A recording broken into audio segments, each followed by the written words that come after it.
Amici all'ascolto di Telepace, ben trovati a questa nuova puntata di Missione Mondo. Ecco, quest'oggi vi saluto in questo bellissimo posto all'esterno e sono davvero con un ospite di riguardo.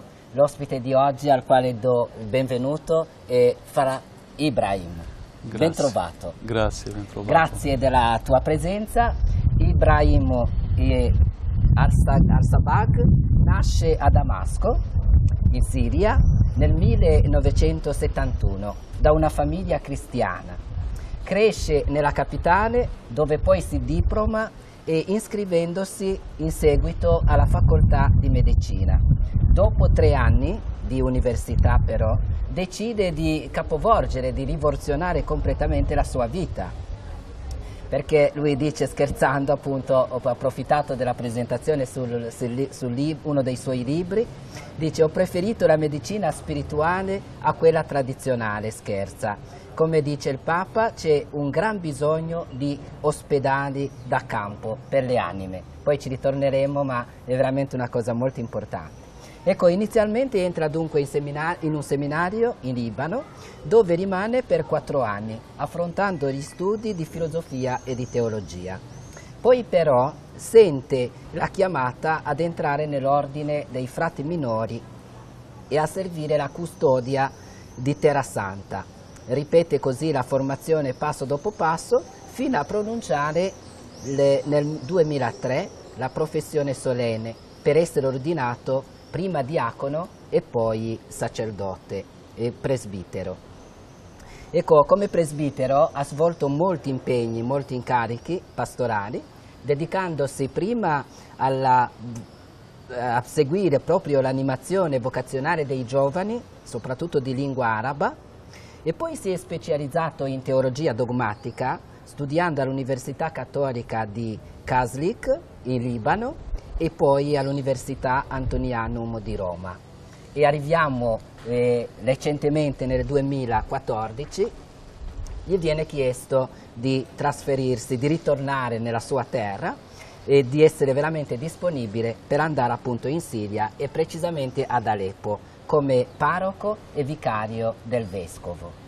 Arriviamo proprio qui e io dico non c'è un migliore modo per conoscere la situazione dei nostri fratelli della Siria che attraverso di te, padre Ibrahim. Ecco, ci racconti davvero che situazione è adesso? Noi sentiamo parlare di guerra, ma sappiamo che è una guerra veramente complessa e nella sua semplicità in qualche modo anche, perché la guerra poi non è che sia semplice o complicato, è sempre tutte e due alla volta. Attualmente comunque abbiamo iniziato da 8 anni questa guerra assurda che lentamente veramente rischia di estendersi sempre di più in tutto il Medio Oriente e forse anche in tutto il mondo. Come dice il Santo Padre, per spiegare un po' cosa succede nel Medio Oriente, lui parlava già da 2 anni di una terza guerra mondiale fatta a pezzi. E questa è proprio la realtà. Purtroppo vediamo come ci sono tante potenze di tanti paesi che adesso fanno la guerra sul territorio siriano e attualmente il territorio siriano è diviso fra diversi di questi paesi, eserciti che esistono sul terreno. E poi vediamo che dopo 8 anni di questa guerra i missili continuano a cadere su alcuni quartieri di Aleppo Ovest, seminando sempre la morte e il terrore. Guardiamo attorno e vediamo che oltre alla morte fisica c'è anche la povertà. Aleppo è stata trasformata da una città molto importante, industriale, che faceva il 60% dell'industria della Siria e come Milano per l'Italia, si è trasformata in piccolo villaggio che consuma ma non riesce a produrre niente. Abbiamo nella città una disoccupazione di 80% e quindi questo fa aumentare la povertà e la gente dipende completamente di quello che offre la Chiesa come aiuti umanitari. Scusa Fra Ibrahim, dicevi appunto questi interessi anche come dire, delle potenze estere che ci sono presenti lì. Ecco, la guerra in fondo tra chi e chi?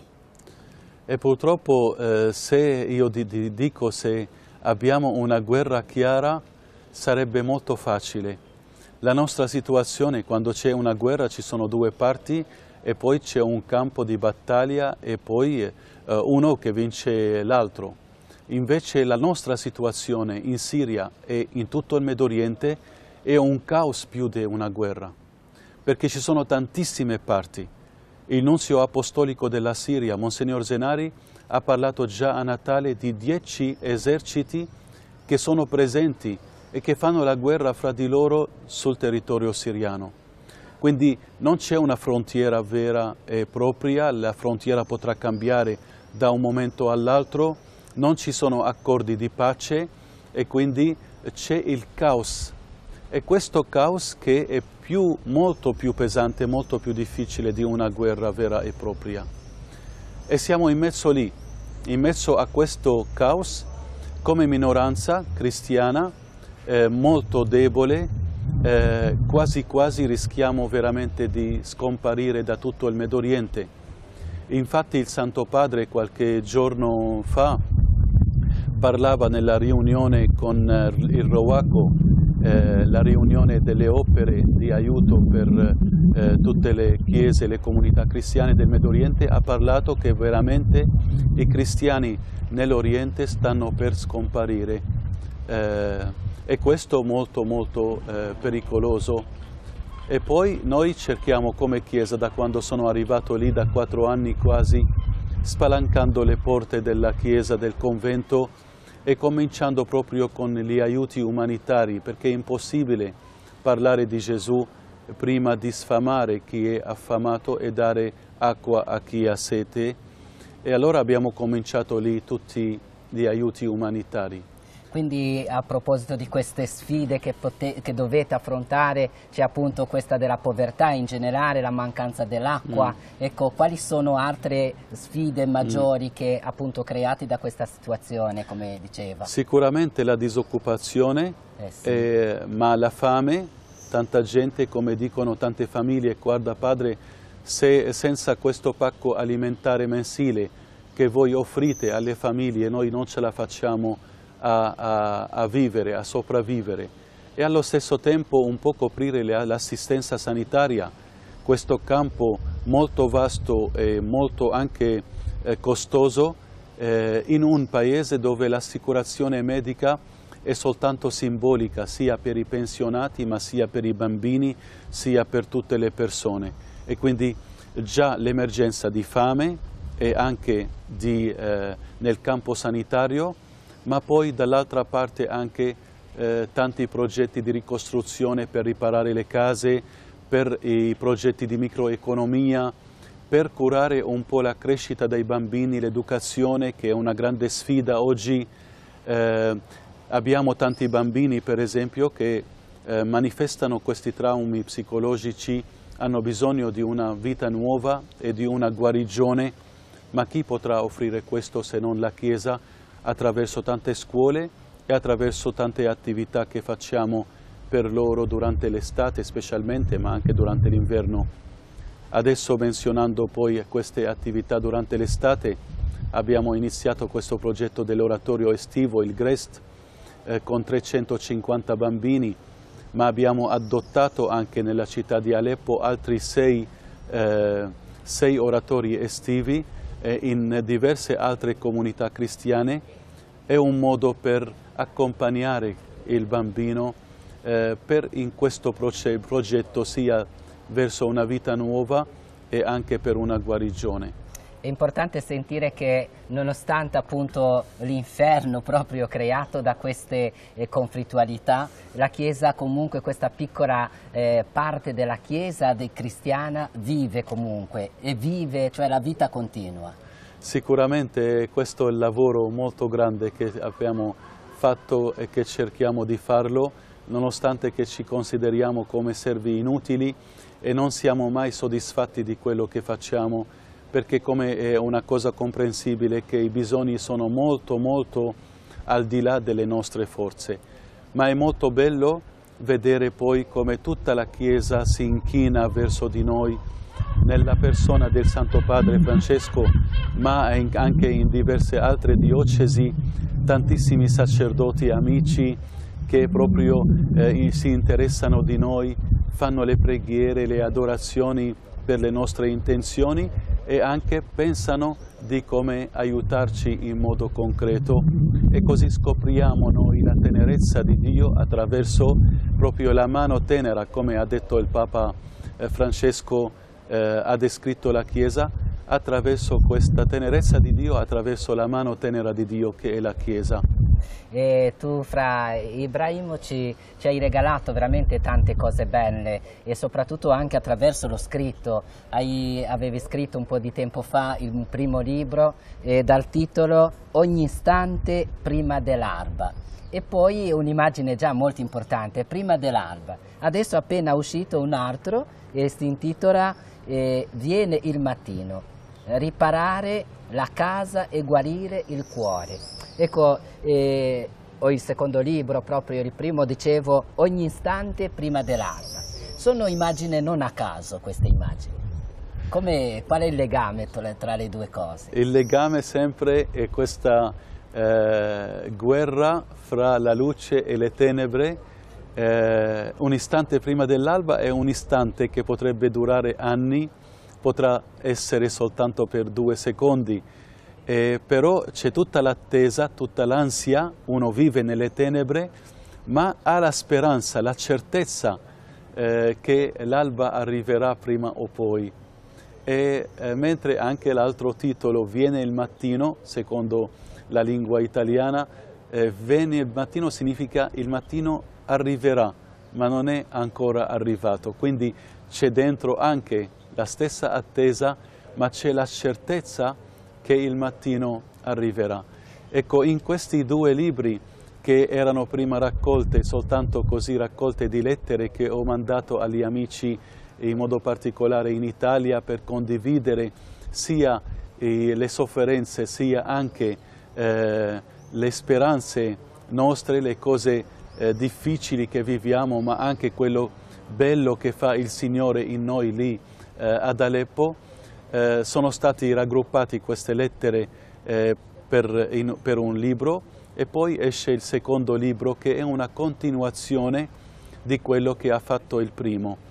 Descrizione della realtà, in modo da introdurre chi ascolta, chi legge nella realtà nostra, dall'altra parte vedere quanto è grande il Signore e quanto è misericordioso e tenero nei nostri confronti, e come ci aiuta a fare tantissimi miracoli.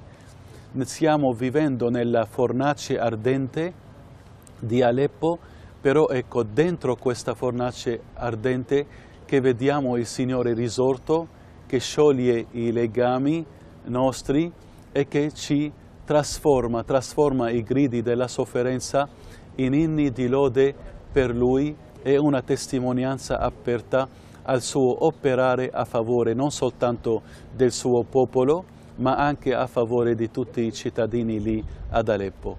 E forse faccio una domanda difficile, perché però sicuramente ci sono alcune cose dietro. Dice appunto i segni della risurrezione, i segni proprio di una rinascita. Quali sono i segni di questa, che tu sperimenti, anche degli episodi di questo mattino che sorge? Ecco. Il primo segno della risurrezione è vedere, nonostante che 2/3 dei cristiani hanno lasciato il paese, hanno lasciato la città, vedere come la Chiesa è affollata. Un tempo fa non riuscivamo ad accontentarci con una macchinetta soltanto per fare le ostie, abbiamo dovuto proprio comprare un'altra e portarla lì, per proprio aumentare il numero delle ostie fatte per il servizio della messa. È un esempio come anche in mezzo a questo male che è la guerra, il Signore sa sempre trarre il bene, trarre i cuori, svegliare tanti cuori di tanti cristiani addormentati, indifferenti, e farli poi fare questo cammino con tanta serietà, il cammino di una formazione, un cammino verso il cielo. Poi vedere come case distrutte, una 70% di Aleppo è distrutta, ma vedere una comunità cristiana lì, latina, che è riuscita ad aiutare per una ricostruzione di 1200 case danneggiate ad Aleppo. C'è una cifra enorme. Abbiamo fatto questo per 2 anni con 9 ingegneri, con tutte le loro squadre, ma un lavoro veramente molto grande. Poi anche a livello di microeconomia, cioè pensare che noi siamo riusciti nel 2017 ad aiutare 400 persone a mettersi in moto con questo progetto di microeconomia, facendo proprio andare loro nel campo di lavoro per diventare ogni giorno indipendenti, è anche un miracolo, è un segno di risurrezione. E lo stesso anche quando noi siamo arrivati al culmine nel 2017 per distribuire fino a 3.700 pacchi alimentari per 3.700 famiglie nel bisogno, con 50 euro ogni scatola alimentare per ogni mese. Anche per noi tutto questo è un miracolo della provvidenza, è un segno che il buon pastore è presente in mezzo al suo popolo lì, in questa, come ho detto, fornace ardente di Aleppo. Mi sembra di sentire davvero, cioè, questa grandissima verità, appunto, la Chiesa che è nata dal sangue dei martiri e che ancora oggi veramente la situazione mi pare che si ripeta continuamente, ed è bello sapere che in mezzo appunto a questo sangue versato, perché sicuramente tanti cristiani morti anche per la loro fede e soprattutto testimoniando la loro fede, ma comunque ecco, muore una cosa ma rinascono 2 cose. Questo Poi il bello anche che tanti adesso, anche un altro segno che mi viene ma molto importante, un segno della risurrezione di Gesù, vedere quanta gente è assettata di conoscere Gesù oggi lì ad Aleppo. Tanti di altre religioni che bussano alla porta dicono: ma vogliamo conoscere Gesù, vogliamo diventare cristiani, indicateci la strada. C'è un rifiuto di un modello di religione fatto di violenza, o un rifiuto, una vergogna di un Dio che si presenta come un Dio guerriero, e allora viene la curiosità naturale di domandare: ma qui è questo Re di pace?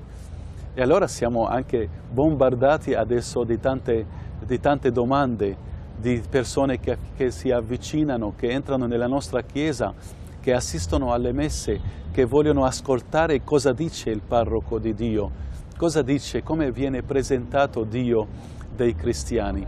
E anche questo è un segno di risurrezione. Io mi viene veramente da aggiungere che un altro segno che sicuramente tu non dici, ma che chi ci ascolta vede, sei tu stesso veramente. Per me sei un segno anche della risurrezione, un segno di una vita che rinasce, perché si intuisce nei tuoi occhi e nel modo di parlare anche tanta gioia, nonostante tu viva veramente in mezzo a questo inferno, l'abbiamo detto, ma qualcosa che veramente ti restituisce anche tanta gioia, tanta speranza.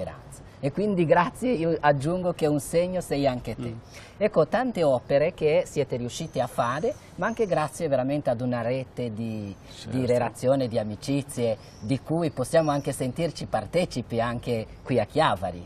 Veramente siamo pieni di gratitudine. Io quando vengo qua per fare questi viaggi, queste testimonianze, vengo per portare la gratitudine mia, ma la gratitudine di tutta la custodia di Terrasanta, la provincia dei frati francescani che da 8 secoli esiste nel Medio Oriente e che ha sulle spalle la memoria di 2000 martiri che hanno dato la vita per i fratelli, di frati che hanno dato la vita in servizio alla Chiesa per testimoniare Gesù Cristo risorto lì nel Medio Oriente.